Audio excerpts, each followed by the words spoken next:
раскол міне Ақтөбе облысы Алға ауданы Жансая шаруа қожалығы расколы. Әр жылқы бөлек-бөлек тұрады. Мына жерде жылқы өлшейтін таразы бөлек.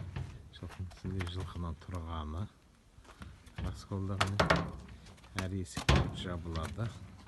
Расколдан келесі есіктер жабық тұр.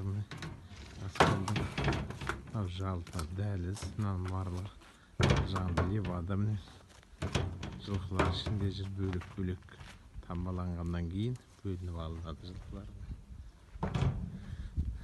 Жалпы расколдың көрінісі Жансая шаруашылығындағы жылқыларды осылай дәлізге кіргізіп, тамбалап, жал құйрығын күзеп, егу жұмыстарын жүргізуге болады. Расколдың арқасында Ақтөбе облысы Алға ауданы шаруашылықтың суреті мына жерде дәліздердің жақында Жансая шаруа қожалығы түсіріп тұрған Исхам Қайрат Жәлелұлы ауыл шаруашылық ғылымдарының кандидаты, Қазақ ұлттық аграрлық университетінің профессоры.